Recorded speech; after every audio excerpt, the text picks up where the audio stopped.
सत्य शपथ करुणा निधान की, यह मुद्रिका मातु में आनी, दीन ही राम तुम कहाँ सहिदानी। हनुमान जी ने कहा, हे माता जानकी, मैं श्री राम जी का दूत हूँ, करुणा निधान की सच्ची शपथ करता हूँ। हे माता, ये अंगूठी मैं ही लाया हूँ, श्री राम जी ने मुझे आपके लिए ये सहिदानी दी। नर बानर ही संग कहूँ कैसे, कही कथा भई संगति जैसे।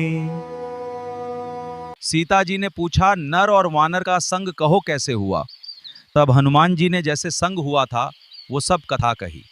रघुपति कर संदेशु अब सुनु जननी धरि धीर, अस कही कपि गदगद भयं एकांत बिलोचन नीर। हे माता, अब धीरज धरकर श्री रघुनाथ जी का संदेश सुनिए। ऐसा कहकर हनुमान जी प्रेम से गदगद हो गए, उनके नेत्रों में जल भर आया।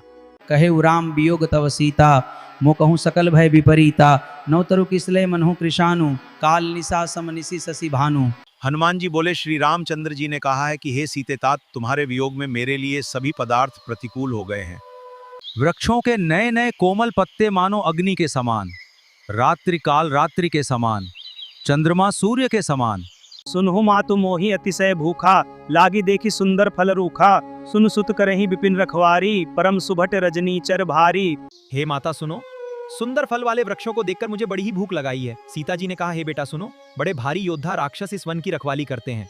तिन कर भय माता मोहि नाही, जौ तुम सुख मानहु मन माही।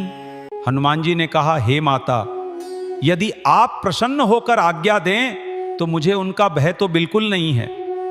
चले नाई सिरु पैठे बागा, फल खाए सी तरु तोरे लागा।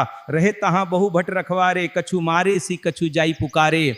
वे सीता जी को सिर नवाकर चले और बाग में घुस गए, फल खाए और वृक्षों को तोड़ने लगे।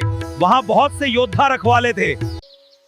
उनमें से कुछ को मार डाला और कुछ ने जाकर रावण से पुकार की।